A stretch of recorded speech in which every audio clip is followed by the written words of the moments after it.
Une fois encore, bienvenue à toutes et à tous pour l'actualité togolaise.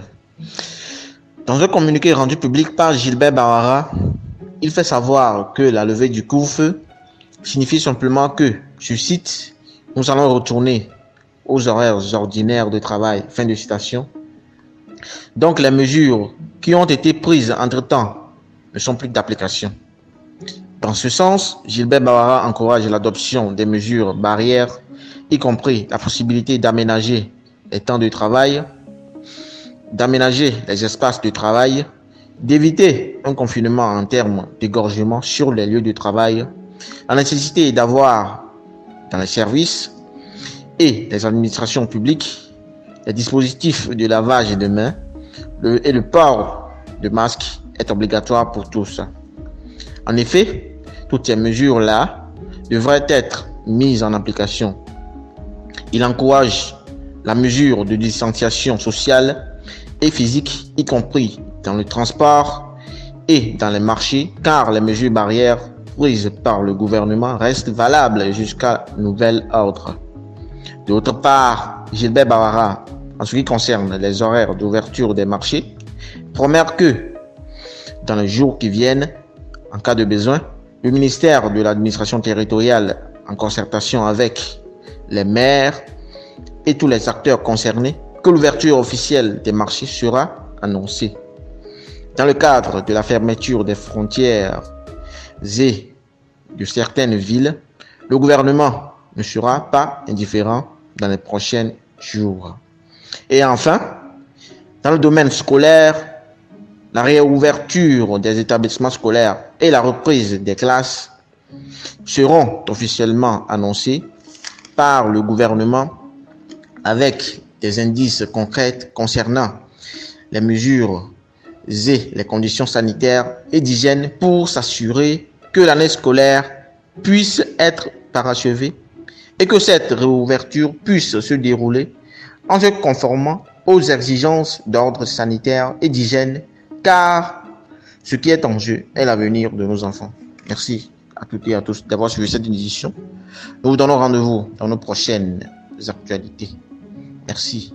Et abonnez-vous abondamment à notre chaîne et activez la cloche de notification. Bye bye.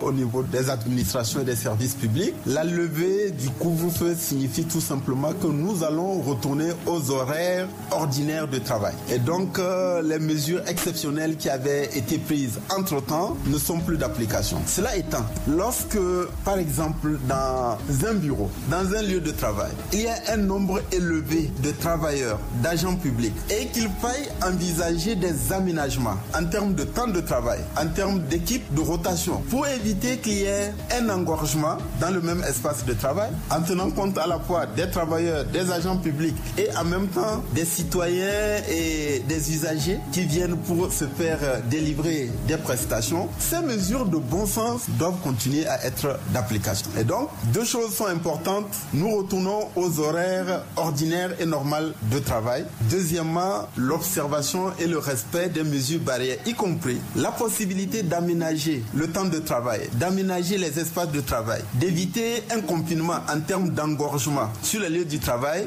la nécessité d'avoir dans les services et les administrations publiques et dans les entreprises et tous les lieux de travail des dispositifs de lavage de mains, le port de masque est maintenant rendu obligatoire. Toutes ces mesures-là demeurent d'application. Je voudrais également préciser que les horaires de travail dans l'administration ne sont pas applicables dans le secteur privé, notamment dans les entreprises et bien entendu dans une grande majorité des entreprises parapubliques et des établissements administratifs qui jouissent d'une certaine autonomie. Et donc, les travailleurs ne devraient pas et ne pourraient pas se prévaloir du fait qu'il y a un retour aux horaires normales de travail dans l'administration pour chercher à remettre en cause d'éventuels aménagements du temps du travail ou des conditions du travail qui ont été mises en place dans les entreprises en milieu professionnel dans le souci de respecter les mesures barrières. Donc, Donc, si dans des entreprises, éventuellement en raison de l'effondrement des activités, en raison de la nécessité de respecter les mesures barrières, il y a eu un aménagement du temps du travail, il y a eu l'organisation du travail par rotation ou par roulement, et que